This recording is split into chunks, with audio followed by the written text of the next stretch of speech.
Huda bin Hassan Sri Gading. Silakan.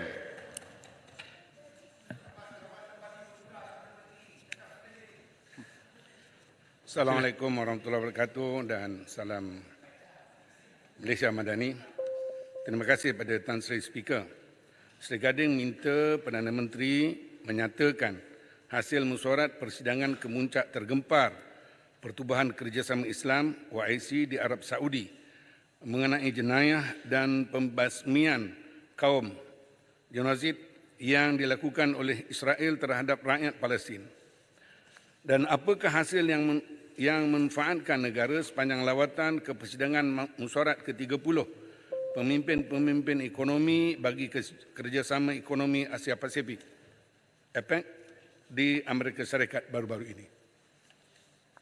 Silakan Perdana Menteri. Terima kasih Yang Di-Pertua. Assalamualaikum warahmatullahi wabarakatuh. Salam sejahtera.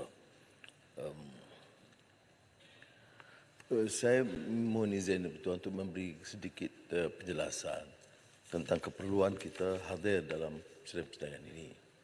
Kerana ada dua pihak. Satu pihak yang menyatakan bahawa mengapa hanya Palestin dan mengapa kita tidak mengindahkan masalah dalam negeri, terutama di kalangan minoriti.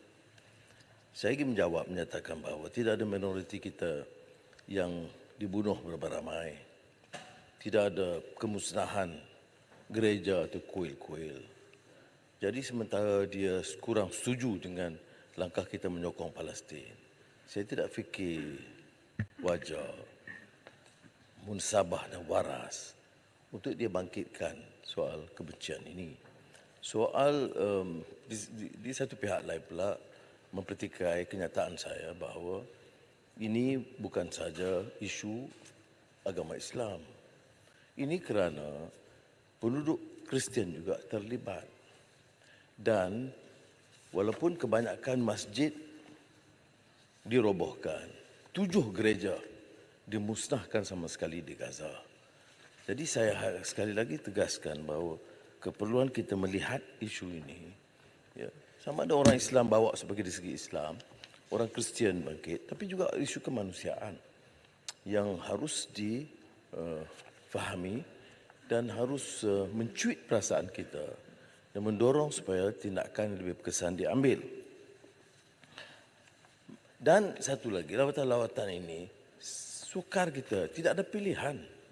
Umpamanya di Riyadh, undangan putera Perdana Menteri Mohammed bin Salman itu kepada semua ketua-ketua negara Arab dan ketua-ketua organisasi negara-negara Islam.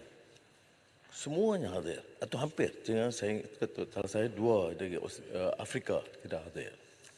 Dan kita jalankan tanggungjawab kita untuk menyampaikan pandangan kita secara tegas. Kerana apa yang berlaku itu berlarutan. Benar, Malaysia punya kenyataan pendirian yang agak lebih tegas dan Menteri Luar sebelumnya telah membuat kenyataan. Kita tidak mahu sidang ini hanya mengemukakan usul atau desakan, tetapi mesti ada tindakan yang lebih berkesan. Sebab itulah selepas di Riyadh, saya ambil kesempatan berunding dengan Presiden Tayyip Erdogan dan selepas itu dengan Presiden Abdul Fattah Sisi, Mesir. Apa yang dibangkitkan setakat yang dapat diselesaikan, dirumuskan di Riyadh adalah menyegerakan keputusan untuk menghentikan serangan ke atas Gaza yang belum berhasil sampai sekarang. Ada cadangan dan sekarang dibangkitkan oleh beberapa tokoh negara Eropah meminta Mesir, Jordan dan negara jiran mengambil pelarian Palestin. Itu tidak dipersetujui oleh semua negara Islam. Kerana ini hanya memberikan ruang kepada Israel untuk terus menceroboh dan menakluki Gaza.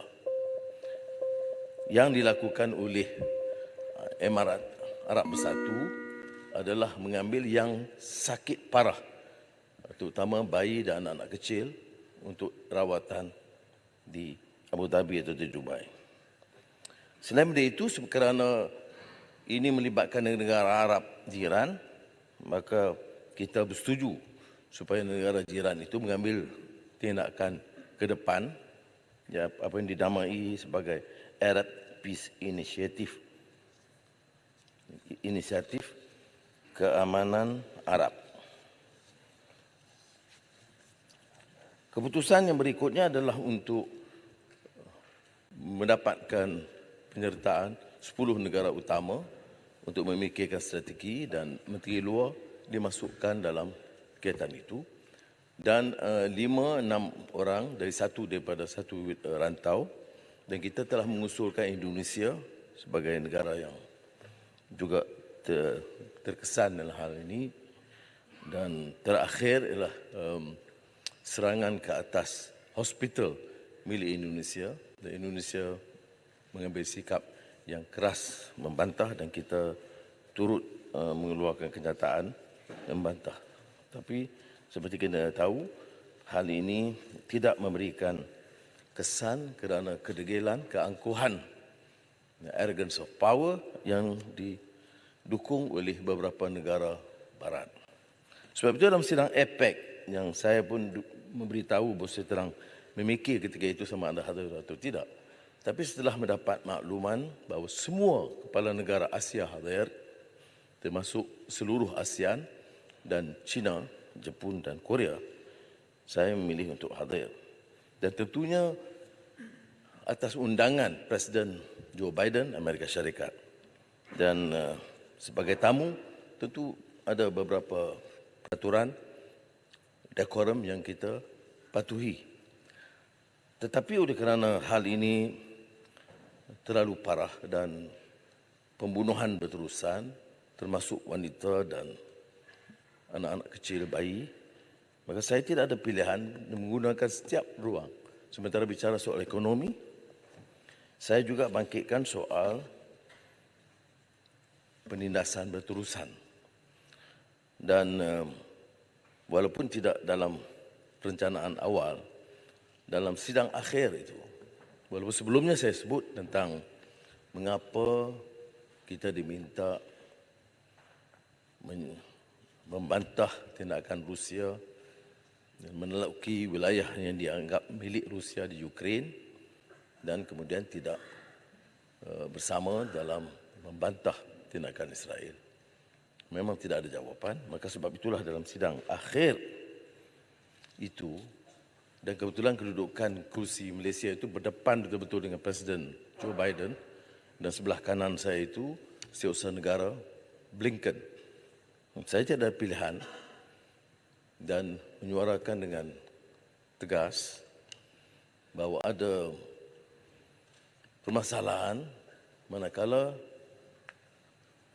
kita diminta untuk mengutuk Rusia dalam soal Ukraine, tetapi membisu bila pembunuhan kejam, keganasan yang saya sebut atrocities. Dan saya sebut satu ungkapan yang saya agak penting dengan izin. You cannot dictate the language of discourse.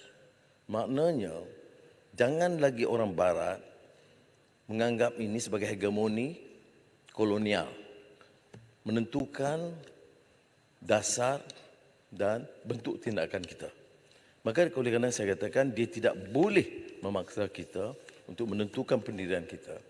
Maka di situlah saya menyatakan dengan agak tegas, dan saya kata mesti bermula sekurang-kurangnya menghentikan serangan sekarang.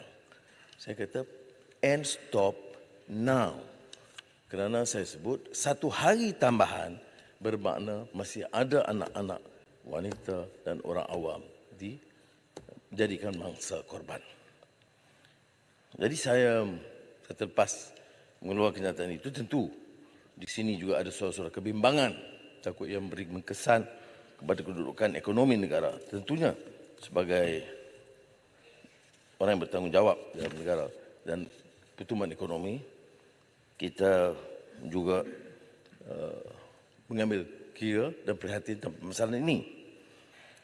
Sebab itu dalam semua kegiatan kita yang lain, kita memberikan tumpuan, terutama Menteri MITI, untuk menjalin hubungan dan mempertahankan apa disebut inclusivity, sustainability dan resilience sebagai strategi di Asia Pasifik dan menggunakan ruang itu mengadakan pertemuan-pertemuan dua hala dengan banyak negara sama ada cara rasmi ataupun dalam beberapa pertemuan yang berasingan sementara menunggu, kan ada di antara sesi itu kadang-kadang 1 jam atau 1 jam setengah kita minum kopi dan menunggu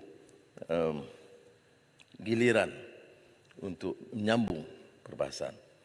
Jadi saya gunakan peluang itu juga menjelaskan, dan bila ada ruang untuk mengadakan pertemuan, kita selain pada pertemuan dua hala, kita menggunakan peluang itu menemui beberapa syarikat termasuk Google, Enovix, Microsoft, TikTok dan TPG, dan telah disinggung oleh MITI, Menteri MITI, dan pelaburan yang komitmen keseluruhannya adalah 63.02 bilion ringgit. Ini penting kerana ada yang melahirkan kebimbangan bahawa sikap tegas kita berdepan dengan Amerika Syarikat dan beberapa negara Eropah itu akan menjejaskan kedudukan ekonomi. Tentulah tanggungjawab kita memantau terus, tapi setakat ini saya ingin memberikan penjelasan dan jaminan bahawa menemui beberapa pelabur utama Amerika Syarikat, nampaknya keutamaan masih diberikan berdasarkan politik yang stabil, dasar ekonomi yang jelas dan kaedah mempercepatkan proses kelulusan yang sekarang dikendali oleh MIDA. Sebelum saya menjemput Sri Gading, izinkan saya mengalu-alukan tetamu kita dari luar negara. Sukacita dimaklumkan bahawa bersama-sama kita di Dewan Yang Mulia ini ialah delegasi Parlimen Australia yang diketuai Honourable Shane Newman, Federal Member of Blair, Queensland. Kepada Honourable Shane Newman dan delegasi, Dewan ini mengalu-alukan kehadiran mereka ke Dewan Yang Mulia ini. Semoga dengan kehadiran Honourable Shane Newman dan delegasi akan dapat mengukuhkan lagi hubungan dua hala antara Parlimen Australia dan Malaysia. To the Honourable Shane Newman and delegation, we welcome you all. And we hope that the visit will further strengthen the relationship between Parliament of Australia and Parliament of Malaysia. Thank you very much. Saya jemput Sri Gading, silakan. Terima kasih kepada Tan Sri Speaker. Tahniah kepada Perdana Menteri, Amat Berhormat Perdana Menteri. Seperti mana hadis yang dinyatakan oleh Rasulullah SAW, "Qulil haq walau kana murran." Berkatalah yang benar walaupun ini pahit. Di mana usaha yang dilakukan oleh PMX untuk negara-negara Islam OIC dalam isu keganasan apartheid Zionis Israel ini terhadap rakyat Palestin, kita sangat berbangga.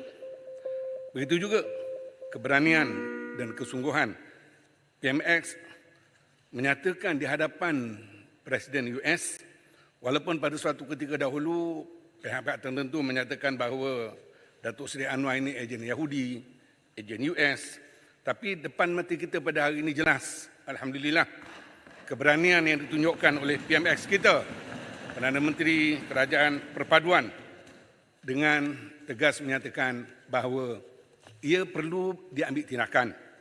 Persoalan saya, mengapa tiada kesepakatan di kalangan negara-negara anggota OIC untuk mengecam Zionis Israel dan mendesak PBB mengadakan gencatan senjata, sehingga pada hari ini kalau kita lihat dah masuk hari ke-44 pembunuhan yang berlaku di Gaza. Yang kedua, apakah yang mendorong syarikat-syarikat gergasi seperti yang dinyatakan tadi, Google, Microsoft, TikTok, bersedia untuk melabur di Malaysia walaupun telah disebut secara ringkas tentang kestabilan politik dalam negara kita. Dan inilah harapan sebenarnya kepada rakyat. Walaupun US ataupun kerajaan Amerika memberikan amaran kepada negeri-negeri ataupun negara yang menyokong ataupun pro Palestin akan dikenakan tindakan ataupun sekatan. Tapi nampaknya alhamdulillah dengan kejayaan pelabur yang dijanjikan ada 63.02 bilion, apa yang mendorong mereka untuk bersama dengan kita di kerajaan ada pada hari ini. Yang ketiga, Banyak soalannya, Ustaz. Dua cukup lah kuat. sekali-sekala boleh tambah satu lagi. Ya, habiskan, last kali. Okey, kena habiskan. Apakah harapan kerajaan dengan pertemuan di antara PMX dengan ahli perniagaan dan pakar teknologi dari kalangan orang Islam yang berada di San Francisco itu terhadap ekonomi dan pelaburan di Malaysia? Sekian, terima kasih. Terima kasih. Silakan, Perdana Menteri. Terima kasih. Tan Sri Yang Di-Pertua, saya juga turut mengalu-alukan delegasi dari Australia dan hubungan dua hala kita akrab, termasuk beberapa pertemuan saya dengan Perdana Menteri Anthony Albanese di Jakarta dan baru-baru ini di San Francisco. I welcome the delegation and assure that Malaysia remains a committed friend and to enhance bilateral relations between Malaysia and Australia.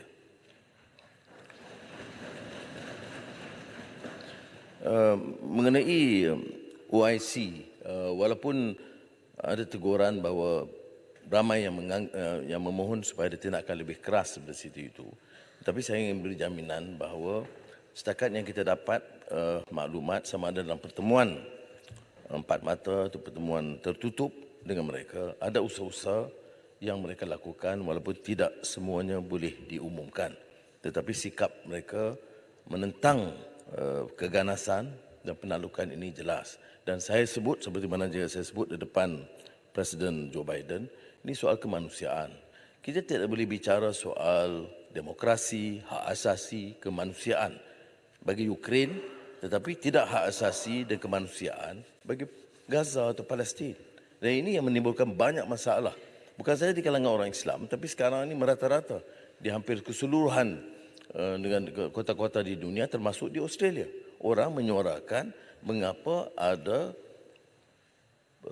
kontradiksi, pertentangan pandangan bila pertahankan hak asasi bagi satu pihak dan menolak yang lain. Dan untuk pertubuhan bangsa bersatu, saya rasa seperti mana yang kita sebut dalam sidang yang lalu, bahawa Guterres, Setiausaha Agung Guterres telah berbuat, saya ingat, semaksimal kenyataannya dan ketegasannya. Sebab itu saya menulis khas kepada beliau menyatakan penghargaan kita. Soal hubungan perdagangan, saya kata sebut, setakat ini tidak menjejaskan sama sekali. Mereka tahu pendirian kita dan mereka ikuti kenyataan-kenyataan kita. Tetapi syarikat-syarikat yang saya sebut tadi, termasuk beberapa syarikat utama yang kendali oleh rakan-rakan umat Islam di Amerika Syarikat, di Bay Area, yang terlibat, yang telah membuat beberapa keputusan, dan saya telah minta supaya MAIDA menyelaraskan segera kehadiran mereka untuk membantu meningkatkan operasi dan memindahkan operasi ke Malaysia. Tentang qulil haq walau kana murran memang benar, tapi untuk saya nimbau pengalaman hari itu tidak mudah, ya, kerana semua kepala negara, masa itu 21 kepala negara hadir, dan saya terpaksa mengambil keputusan segera sama ada harus menyuarakan dengan tegas pendirian dan mewakili rakyat Malaysia atau tidak. Maka saya pilih untuk menyatakan walaupun dengan hormat tetapi dengan tegas bahawa kita tidak boleh mengizinkan keganasan ini berterusan. Sila Macang. Terima kasih Tan Sri Yang Di-Pertua. Terima kasih Yang Amat Berhormat Perdana Menteri. Saya ucapkan tahniah dan terima kasih kerana berkata benar di hadapan pemimpin tertinggi Amerika Syarikat dalam sidang APEC yang lalu. Cuma saya ingin bertanya, apakah Yang Amat Berhormat dan kerajaan kita bersedia untuk make up the numbers dalam kita membawa referral berhubung dengan situasi di Gaza ke ICC, seperti mana kerajaan-kerajaan daripada South Africa, Bangladesh, Bolivia, Comoros dan Djibouti. Saya rasa ketegasan Yang Amat Berhormat Perdana Menteri penting Dan ditambah pula dengan pendirian yang ini, saya yakin Malaysia akan dipandang tinggi dan mulia oleh negara-negara Islam kerana kita lebih terdahulu berani ingin mendakwa Benjamin Netanyahu dan sekutunya ke Mahkamah Jenayah Antarabangsa. Walaupun kita bukan ahli statut Rom, tapi kita boleh melobi rakan-rakan kita yang sudah menjadi anggota membawa suara kita bersama ke dalam ICC. Yang kedua, Yang Berhormat, memandangkan Mufti Wilayah Sahibu Samah Datuk Dr. Luqman Abdullah telah pun mengeluarkan pandangan beliau tentang konsert Coldplay. Apakah pendirian kerajaan dalam hal ini? Dan juga bukan sahaja Coldplay tapi juga semualah persembahan-persembahan konsert-konsert yang lain juga. Apakah ada satu dasar ataupun pendirian untuk memastikan kita memahami keadaan semasa yang sedang berlaku pada hari ini melibatkan Gaza? Terima kasih Tan Sri Ini Pertua. Baik, terima kasih. Takkan tanya pun salah. Takkan tanya pun Baik, salah. tak apa. Allahu Akbar. Baik. Mengenai ICC, Yang Berhormat tepat tadi bahawa kita tidak menandatangani Statut Rom, tetapi kita telah pun hadir tahun ini perwakilan Malaysia, Jabatan Peguam Negara untuk membantu. Itu dibenarkan. Tidak mengusulkan tapi itu membantu. Dan kepada Presiden Tayyip Erdogan, kita telah juga beritahu supaya apa keperluan kerjasama untuk hadir dalam sidang ICC. Saya ingin jelaskan, saya tak ingat tarikh kerana dalam sidang parlimen yang lalu saya telah berikan tarikh di mana perwakilan Malaysia hadir untuk membantu, terutama dari aspek perundangan. Jadi itu tidak jadi masalah kerana kita sudah pun lakukan. Kerana soal statut Rom itu soal yang lain kerana belum ada konsensus dalam bidang ini. Dan soal statut Rom dan ICET itu kena tanya Indra Mahkota, dia yang bawa dulu tanpa kelulusan kabinet ketika itu. Baik, yang keduanya soal konsert Coldplay. Coldplay ini di antara kumpulan yang menyokong Palestin. Jadi ada masalah sikit, saya nak beritahu sini. Dalam kerajaan yang lalu telah luluskan juga. Jadi saya akan bincang dengan Mufti apakah keadaan ini kerana ada pelobi-pelobi dari gerakan Palestin yang menyokong dan memberikan pandangan kepada Menteri Luar dan juga kepada pejabat saya menyatakan mengapa dihalang kumpulan yang menyokong perjuangan Palestin daripada meneruskan pertunjukan. Tapi kalau perkara ini dibangkitkan kerana ada beberapa isu lain yang tidak kita setuju, itu akan saya bincang semula. Sila Ledang. Terima kasih Tan Sri Yang di-Pertua. Perdana Menteri, saya fikir memang kerajaan dan negara telah melaksanakan sebaik mungkin untuk kita membantu membela nasib rakyat dan juga negara Palestin. Cuma apakah pandangan Yang Berhormat berkenaan dengan perkara yang sedang berlaku kini, terutama tadi disebut kanak-kanak, sekolah, hospital, kem-kem pelarian, semuanya dibedil dan di bawah direct fire oleh pihak Israel. Bolehkah kita terus berusaha di pihak PBB untuk membawa isu Convention Geneva dan juga undang-undang antarabangsa yang lain supaya pembedilan kepada sekolah, kepada hospital dihentikan serta-merta, menjadikan tempat ini sebagai tempat selamat untuk mereka. Dan yang keduanya, ada tindakan daripada pihak yang lain, terutamanya daripada negara Iran, supaya negara-negara Islam dan juga negara-negara jiran untuk memutuskan hubungan dengan Israel sebagai satu tanda keras bahawa ini tidak boleh berlanjutan. Terima kasih. Sila Perdana Menteri. Terima kasih. Saya sebut di San Francisco di depan Presiden Amerika Syarikat bahawa memang dunia, terutama kuasa-kuasa besar, telah melakukan satu tindakan yang disebut moral abandonment.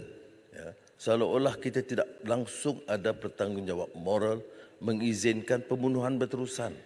Ratusan petunjuk perasaan di dunia, ratusan usul, ya, majoriti negara-negara di dunia, Susah Agung betul-betul bersatu. Tetapi tindakan membunuh anak-anak kecil itu diteruskan. Ya. Termasuk hospital saya sebut tadi. Paling akhir, hospital Indonesia. Sekolah. Dan yang kita lakukan sekarang ini hanya meningkatkan bantahan. Tetapi selagi negara-negara dan kuasa besar mengizinkan dan Israel di bawah Netanyahu akan melakukan secara yang paling biadab dan jenayah paling besar. Bayangkan ini tahun 2023. Masih ada tindakan yang begitu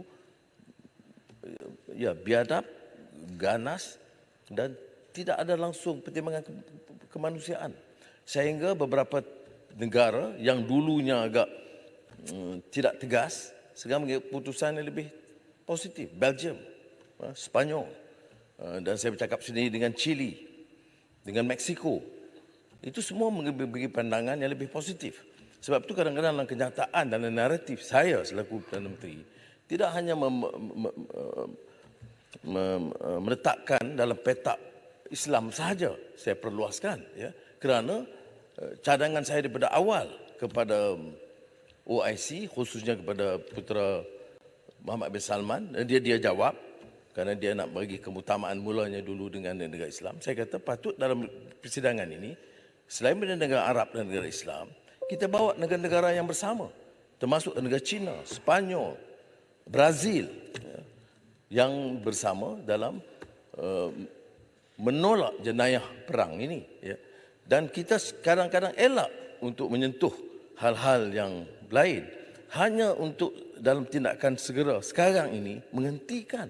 Dan ini memalukan dan mengaibkan. Maknanya gagalnya sistem dan tatanan dunia sekarang. Sama ada namanya PBB atau namanya apa juga. Dalam bahawa kalau negara-negara di dunia tidak boleh menghalang pembunuhan anak-anak dan wanita dan orang awam, itu maknanya sistem ini gagal. Hanya kerana kebiadaban satu negara.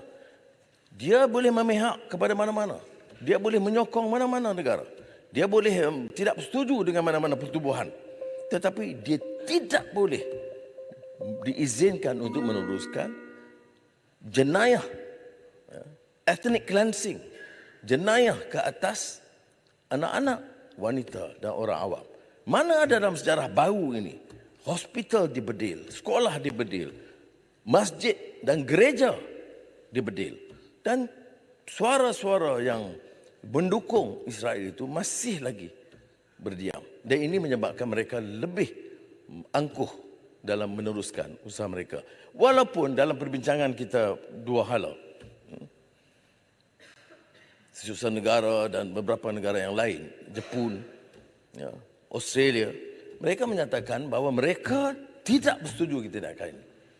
Ya, dan mereka telah menyampaikan, saya bincang dengan Perdana Menteri Kanada, dia kata dia menyampaikan terus kepada Perdana Menteri Israel, Netanyahu. Tapi setakat itu, tidak ada kesungguhan dalam menghentikan. Sebab itu dalam berdepan dengan Presiden Biden, saya tidak ada pilihan. Saya kata stop and stop it now. Not delay even for one day, because delaying means you are allowing the killing of children and women. Baik, saya teruskan dengan menjemput Tuan Muhammad Azizi bin Abu Naim, Gua Musang. Yang ni Silakan bacakan. Silakan. Bismillahirrahmanirrahim. Assalamualaikum warahmatullahi wabarakatuh. Sahabat-sahabat yang dikasihi semua, sebelum saya kepada soalan, saya sahkan di sini bahawa sebagaimana yang terpampang pada skrin di atas, saya ahli Parlimen Perikatan Nasional, dan saya juga mengesahkan statement yang telah dikeluarkan itu. Saya mengakuilah statement itu daripada saya sendiri tanpa ada apa-apa unsur paksaan ataupun sebaliknya. Itu semua ikhlasan daripada Habis terus bacakan soalan. Pada soalan saya minta Perdana Menteri menyatakan pendirian berkenaan pendirian Kerajaan Persekutuan terhadap notis petition yang difailkan oleh Nik Elin Surina dan anaknya yang dilihat sebagai usaha untuk mencabar enakmen kanun jenayah syariah 1 Kelantan 2019, serta apakah usaha yang dibuat oleh kerajaan bagi memastikan undang-undang berkaitan syariah terus terpelihara. Terima kasih, Tuan Sri Speaker. Silakan Perdana Menteri. Terima kasih, Gua Musang. Ketua Hakim Negara telah memberikan teguran dan dalam sistem negara kita, kita mesti ambil pertimbangan teguran supaya kes ini dilihat sebagai suatu kes pertamanya subjudis, dibincang dari segi substantif. Keduanya, kes ini tidak terlibat soal mencabar syariah, tetapi cabar pertimbangan atau keputusan yang melibatkan kuasa persekutuan dan negeri dalam perlembagaan yang akan mereka putuskan. Dan beliau juga menegur sikap beberapa peguam yang tidak memberikan penjelasan yang adil dalam kes ini. Itu yang pertama. Yang keduanya, saya tidak ada permasalahan rakan-rakan bawa kes ini supaya rakyat memahami dan mengetahui bahawa harus ada usaha peningkatan bidang kuasa Mahkamah Syariah. Tapi saya kesal kerana ada percubaan untuk mengalih seolah-olah ini tindakan kerajaan perpaduan sekarang. Semua orang tahu kes Selangor itu tahun 2021. Ya. Dan Mahkamah Persekutuan dah dapat keputusan bahawa keputusan dibuat oleh Dewan Undangan Negeri itu bercanggah dengan perlembagaan negara. Dan saya tak dengar 1 tahun, 2 tahun yang lalu jawatankuasa ditubuhkan. Sekarang dihebohkan. So, tetapi saya nak tanya, menteri-menteri, termasuk Menteri Undang-Undang dulu, dia buat apa? Ada yang katakan, saya tak tahu. Bagaimana boleh seorang menteri jawab tidak tahu dalam kes yang seberat ini?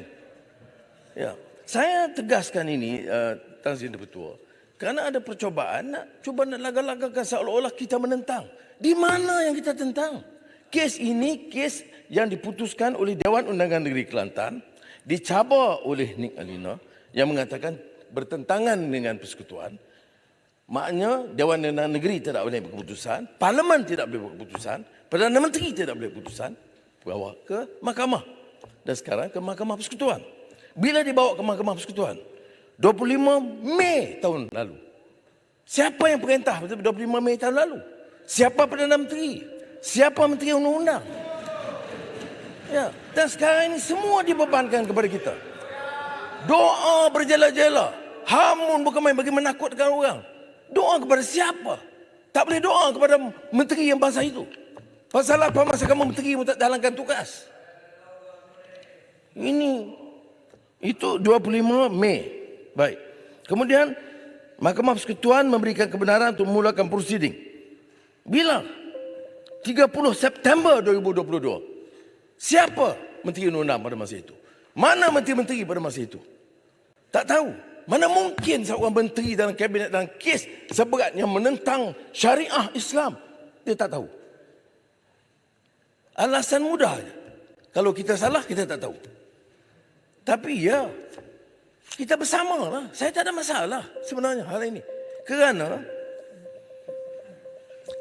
dalam Majlis Kemajuan Islam awal tahun ini, Baduli Yang Mahmudah Sultan Selangor bersetuju untuk menubuh jawatankuasa khas. Mengkaji.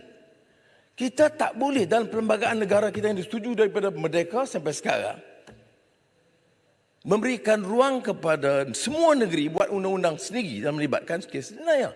Kerana mahkamah ada mahkamah syariah, ada mahkamah sivil di bawah federal, mahkamah syariah bawah negeri. Polis di bawah federal. Penjara di bawah federal. Jadi sebab itu harus ada rundingan. Mengapa tidak ada rundingan pada tahun 2020-2021? Tanya menteri pada masa itu. Jangan tanya saya. Saya jadi Perdana Menteri, kita tubuh jawatankuasa. Kaji. Mengapa kita harus kaji? Kerana dia melibatkan bukan saja Kelantan, Terengganu, Kedah dan Perlis. Dia melibatkan Sarawak, Sabah, Pulau Pinang, Selangor, Perak, Johor. Semua negeri-negeri. Harus ada ruang mereka mengkaji. Baik. Apakah kita menentang pelaksanaan syariah? Saya jawab tidak. Siapa yang perkenalkan 1211A? Perundangan Kota Baru Lebih Ma'arif yang substantif dalam mengangkat martabat Mahkamah Syariah. Saya yang bawa. Sejak itu, Ada pindahan-pindahan kecil, tapi sampai sekarang belum ada. Apa maksud 121 1A? Cadangan perbincangan dalam Badan Perundingan Islam yang saya kongsikan bersama dengan Tan Sri KSN, masa itu Tan Sri Hashim Aman, dan nasihat Profesor Ahmad Ibrahim. Kerana pada masa itu beberapa keputusan Mahkamah Sivil melanggar Mahkamah Syariah dan mengenepikan keputusan Mahkamah Syariah.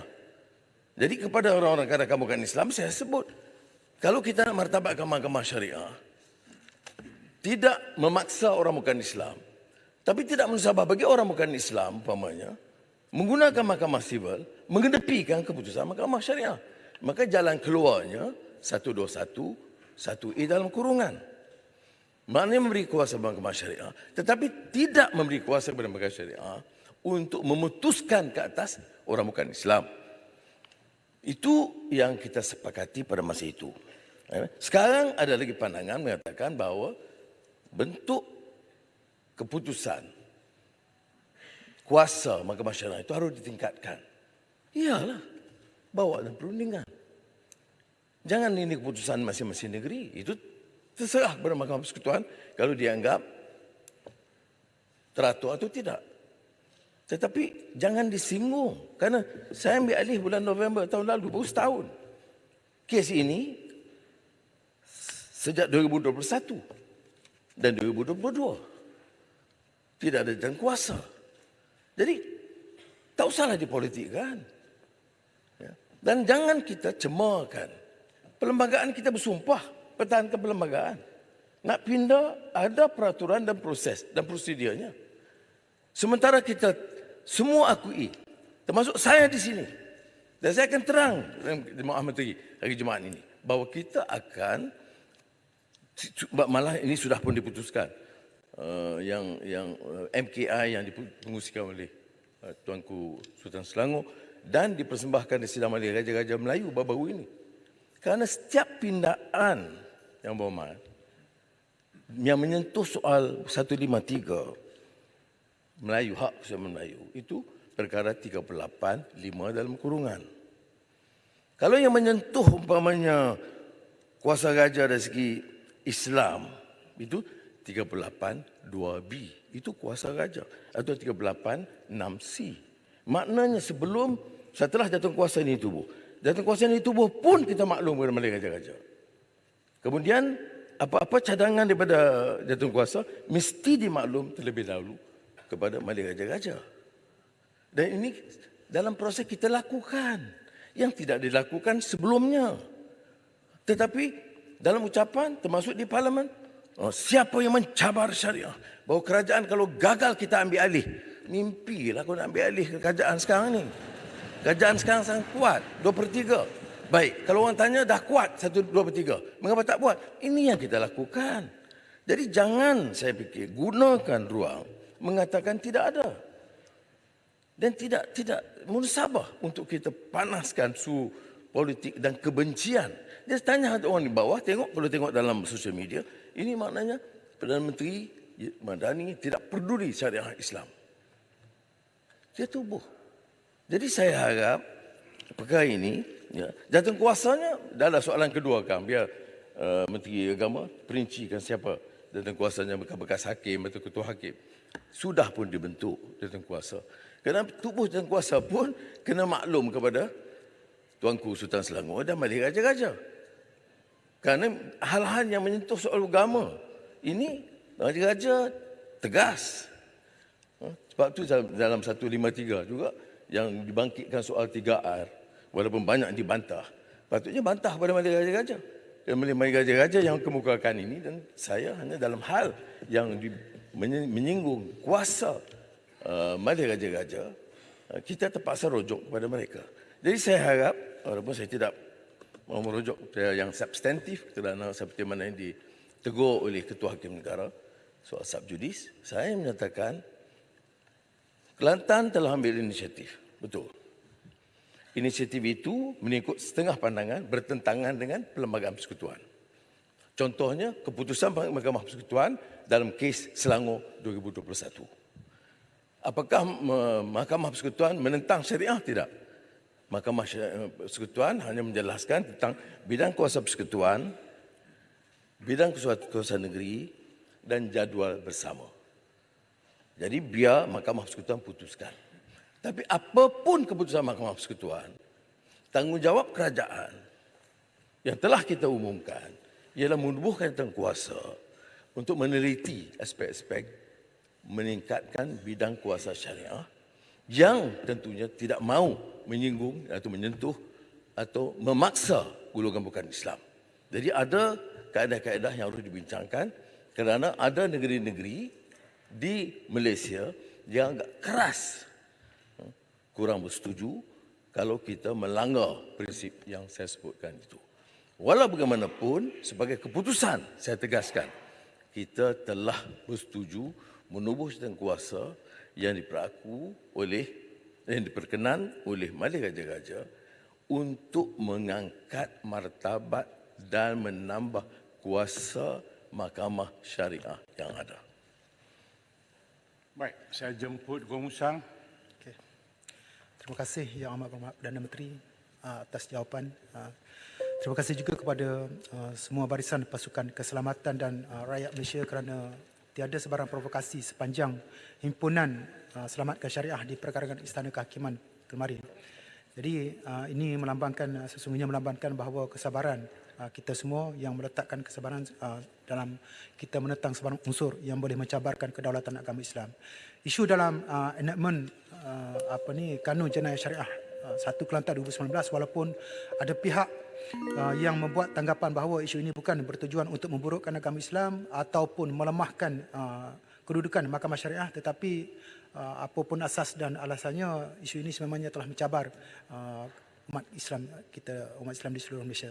Jadi soalan tambahan saya kepada Yang Amat Berhormat Perdana Menteri, apakah kerajaan bercadang untuk menjadi pencelah dalam kes Ni Elin dan anaknya, dan bagi memastikan kedaulatan sistem perundangan Islam kita lebih dimartabatkan, apakah komitmen kerajaan menerusi Parlimen untuk mengkaji dan meminda beberapa perkara yang pernah mencetuskan pertikaian bagi maksud untuk memberi lebih kuasa kepada negeri atau harmonikan pertindahan jenayah antara jenayah sivil dan syariah. Terima kasih. Terima kasih, Rantoi. Terima kasih Gua Musang, dan saya setuju dengan kesaan kalau ada pandangan yang nak dikemukakan, saya fikir tidak ada masalah. Saya akan Menteri Agama, walaupun jatuhkuasa ditubuhkan, beri ruang untuk membincang dengan semua pihak, tidak hanya daripada pihak kerajaan, juga pihak pembangkang dan badan-badan lain dan alim ulama semuanya, untuk bincang dengan teliti, termasuk wakil-wakil dari negeri. Yang dibangkitkan kerana ada persepsi di kalangan sebahagian orang Islam bahawa ini seolah mencabar syariah. Ini kerana persepsi ini dibangkitkan kerana orang politik menunggang agama untuk mainkan isu ini. Ya. Padahal substantifnya isu dia apa? Isu dia ialah bidang kuasa di mana negeri boleh buat undang-undang, mana harus gunding dengan persekutuan untuk lakukan undang-undang. Dan saya dari segi kerajaan saya nak sebut di sini, kita tidak menghalang. Ya, cuma biar ada ikut kaedah yang betul. Keputusan yang dibuat oleh Mahkamah Persekutuan dalam kes 2021 Selangor dan sekarang, ini bukan keputusan substantif soal syariah itu. Adalah soal bidang kuasa. Apakah boleh negeri buat? Kita bayangkan, kalau negeri itu diberikan ruang sewenang-wenang, semua negeri buat undang-undang. Dan tiap negeri itu ada percanggahan. Selama ini, bukan jasa saya, jasa semua kerajaan sebelum ini pun, ada usaha untuk menyelaraskan pelaksanaan undang-undang. Dan Majlis Raja-Raja dirojong. Jadi saya dalam menjawab gesaan Saudara Yang Berhormat Gua Musang, saya menyatakan, ya, Mahkamah Persekutuan akan buat keputusan ikut pertimbangan mereka, sama ada bidang kuasa itu negeri atau persekutuan. Tapi apapun keputusan itu, ia tidak menghalang kerajaan dengan raja-raja, dengan perkenan raja-raja Melayu untuk mengadakan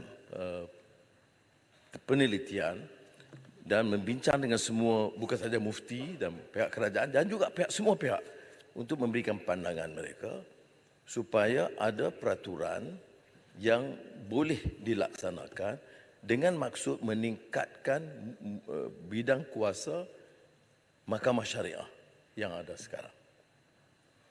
Baik, saya jemput Pulai. Terima kasih kepada Tuan Ketua. Saya ucap tahniah atas penegasan yang dibuat oleh Perdana Menteri bahawa kita mahu memperkasakan Mahkamah Syariah itu. Ya. Dan dengan itu, jika ada pelanggaran terhadap pelanggaran enactment ini dengan Undang-Undang Persekutuan, maka kita dah nyatakan bahawa kita ingin memperkasakan Mahkamah Syariah itu dan tidak benarlah yang nyatakan bahawa kita mengesampingkan Mahkamah Syariah atau Undang-Undang Syariah di peringkat negeri ini. So tidak adalah usaha-usaha nyatakan bahawa kita ni menolak Mahkamah Undang-Undang Syariah di peringkat negeri. Soalan saya adalah jika Mahkamah Persekutuan memutuskan ada pelanggaran ini ataupun melangkaui ini bidang tugas ini, bidang kuasa ini, apa terjadi terhadap kes-kes yang pernah diputuskan sebelum ini yang berada di bawah elemen ini? Yang sebelum ini telah diputuskan, bagaimana benda ini akan diuruskan? Terima kasih. PM, tunggang agama tu memang tepat. Terima kasih PM. Ulul Hayat. Tanya Ketua, saya tidak mahu preempt keputusan Mahkamah Persekutuan. Itu keputusan Mahkamah Persekutuan. Tetapi yang saya boleh sebut di sini, apapun keputusan Mahkamah Persekutuan, pada peringkat pelaksanaan sekarang kita harus patuhi. Kita ada pilihan. Ini sistem dalam negara kita. Tetapi ia tidak menghalang kerajaan untuk meneruskan kerja jawatankuasa dan mengemukakan cadangan pindaan yang dipohon mendapat perkenan Raja-Raja Melayu kemudian dibentang ke Parlimen. Itu proses dia. Maknanya saya ingat jelas hal ini. Soal sama ada pindaan itu terpakai sekarang itu tidak, saya tak mau preempt biar Mahkamah Persekutuan putuskan.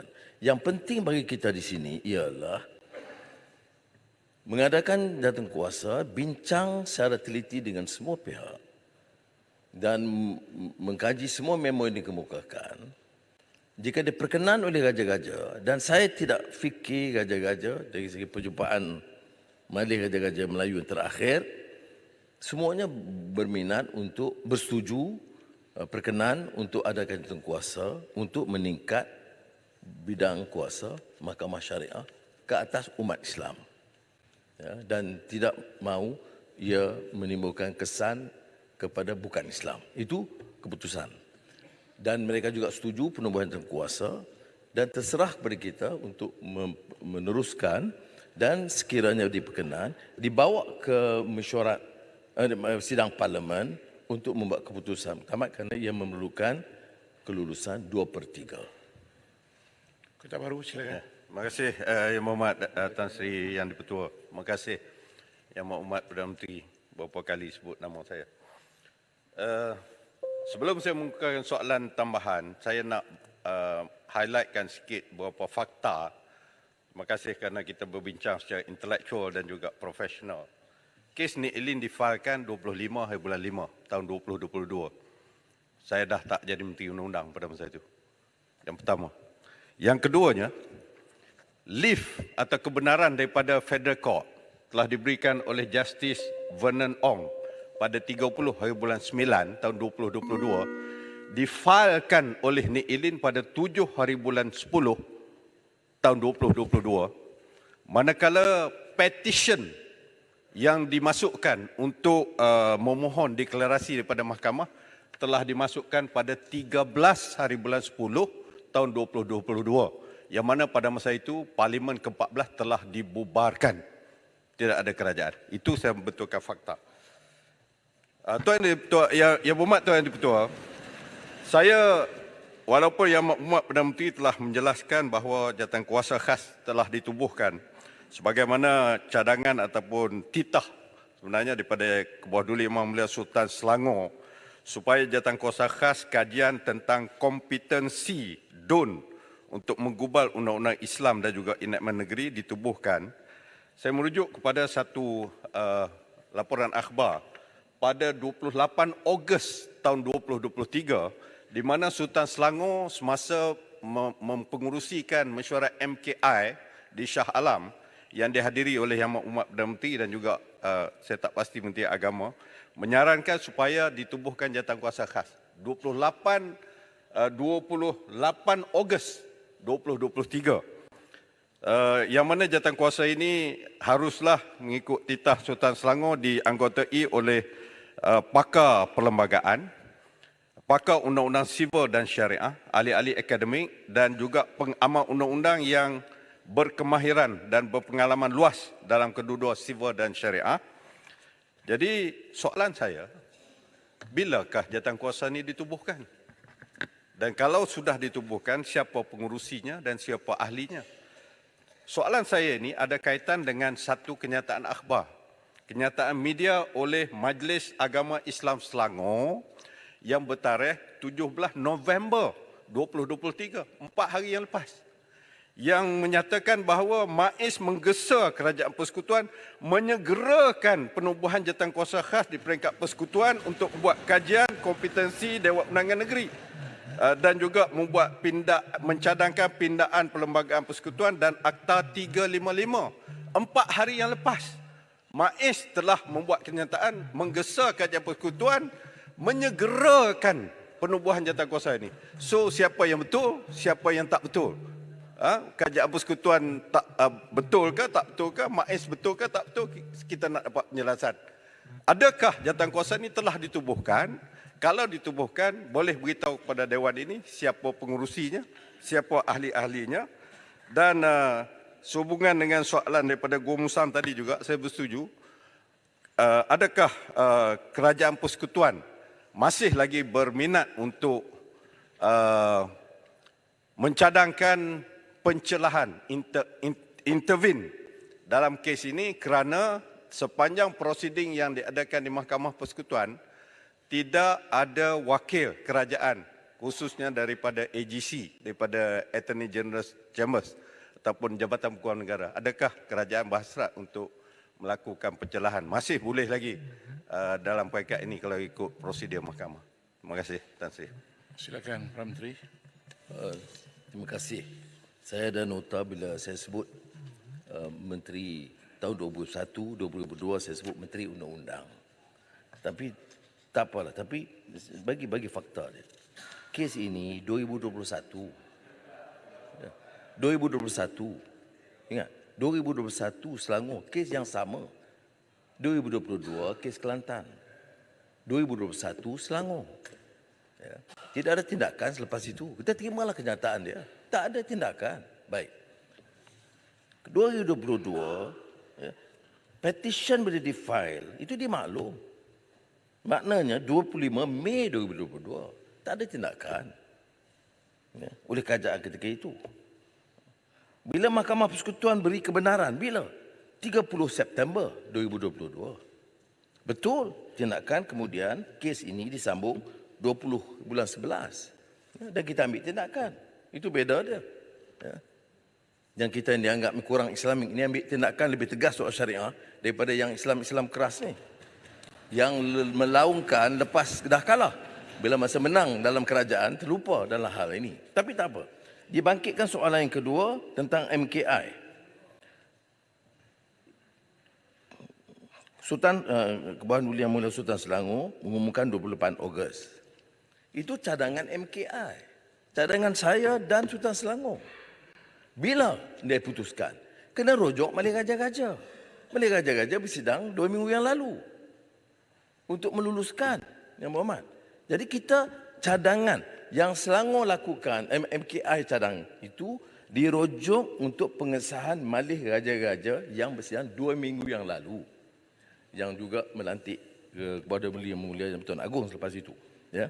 Kemudian, jawatankuasa ditubuhkan, ya, dan terpaksa ada berkeliling mengesahkan nama-nama jawatankuasa. Dan tentu dia ambil masa.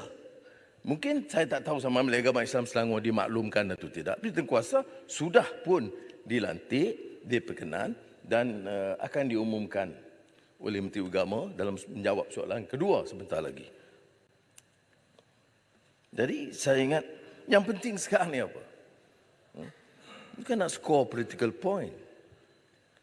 Kita akui bahawa benda ini tidak dilakukan sebelum ini. Baik sama ada dalam Kerajaan Perikatan Nasional, malah Barisan Nasional sebelumnya. Tak apalah. Sekarang kita lakukan. Tapi jangan guna peluang seolah-olah kita menentang. Saya poin itu ya, saya dengar. Ya, penyempurnaan itu. Menyerang dan terjerit-jerit seolah-olah kita ini tak pedulikan soal syariah. Ya. MKI ini, ya, cara dan kaedah Tuanku Sultan Selangor kerja, sebelum dia umum, dia bincang dulu. Dia panggil JAKIM dan saya sendiri 2-3 kali berbincang sebelum dimuktamadkan. Ya, pertama soal Allah, kedua soal Mahkamah Syariah dan penubuhan jawatankuasa. Bila? Betul, Ogos 23. Tapi kita tak boleh ambil tindakan sehingga dibawa ke sidang Malay Raja-Raja Melayu. Jadi ini yang telah dilakukan dan saya harap sekarang ini ialah untuk meneruskan supaya ada jawatankuasa dan saya agak terbuka kalau dirasakan perlu menambah jawatankuasa kita boleh bawa dan minta perkenan Raja-Raja Melayu. Terutama ke dalam kes ini tentulah Yang di-Pertuan Agong sebelum mengumumkan nama-nama tambahan. Tapi nama-nama yang ada sekarang memang ada dan diperkenan dan saya rasa lebih baik diteruskan segera dan dan tentunya mesti merujuk. Maknanya proses jawatankuasa ini mesti kaedahnya membincang dengan kerajaan-kerajaan negeri atau malih-malih agama Islam negeri sebelum dimuktamadkan. Baik, terima kasih Yang Berhormat. Sekarang tak malah sesi untuk waktu pertanyaan-pertanyaan menteri pada hari ini. Pertanyaan-pertanyaan bagi jawab lisan. Muhammad, point of order. Puan order berapa tu? Saya tengok tadi Dah, Yang Berhormat. Puan order point berapa? order 366 366. kepada Ulu Langat sebab dia menyebut perkataan PN menunggang agama. Tadi saya ingat majlis ini dah harmoni dah. PM jawab soalan. Tiba-tiba muncul manusia ni menyebut perkataan tu. Benda ni penting. Kena direkodkan. Dia kena tarik balik Yang Berhormat. Kalau dia tak tarik balik, saya akan rujuk bawah 36-12. Kalau kamu tak ganggu Saya tadi, sedia benda dirujuk. dialog. Saya sedia dirujuk. Ulu Langat. Saya Ulu sedia Langat. dirujuk. Arau. Arau duduklah Arau. Kita kan sahabat. Ulu Langat. Sekali lagi Ulu Langat. Bagi penjelasan kepada saya. Adakah, saya tak dengar tadi ya. Adakah Ulu Langat sebut PN penunggang agama?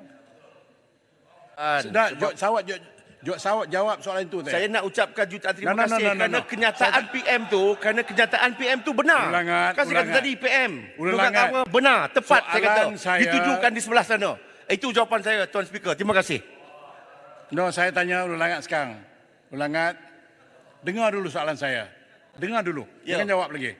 Adakah Ulu Langat sebut PN penunggang agama? Tidak. Ya atau tidak? Tidak. Tidak. Tidak. Okey, kalau tidak, kalau siapa yang dengar, masuk kat usul. Terima kasih. Saya teruskan. Kemenangan di pihak kami. Ulangan, pihak belah sini akan masukkan usul kalau ada bukti yang ulangan sebut PN penanggung agama. Jadi sebab itu saya tanya. Yang Mas Speaker, it's very easy. Speaker boleh arah, tengok handset sebentar tadi. Saya akan tengok, but not now. Sebab itu Dia garang, Yang Muhammad. Dia garang, dia Sebab tahu tu saya 36-12 cadangkan- akan ditolak oleh Speaker. Sebab tu dia berani buat begitu. Dia tahu semua usul 36-12 akan ditolak oleh Speaker. Tidak Sebab semua, tu dia Yang berani. Muhammad, tidak semua. Dia berani buat begitu melawan Speaker. Jadi saya minta sesiapa juga yang dengar. Ini tuduhan dia kepada kata- Speaker ni. Sebab dia Speaker. nafi. Speaker, ini Ulangan. tuduhan kepada Speaker ni. Ni. Ulangan. Tuduhan. Saya nak tutup kes ni. Okey. Saya nak Baik, tutup baik kes ni. Speaker. Baik Speaker. Sesiapa yang sah mendengar, Yang Berhormat Tan Sri Speaker, dalam prosedur parlimen, bolehkah seseorang bangun bercakap, kadang-kadang duduk tanpa minta laluan dan terus bercakap? tidak boleh, Bolehkah? tidak boleh. Yang Berhormat Kenapa tindakan Yang Berhormat tidak bangkit. dibuat? Yang Berhormat bangkit tu. Yang Berhormat bangkit tu tak minta. Saya tak dengar pun. Yang Berhormat bangkit. Baik. Kita ada Australian visitors. Tolong. Baik, saya teruskan dengan pertanyaan bagi jawapan lisan. Oleh kerana Batuk Bukit Bendera tidak ada dalam Dewan, kerana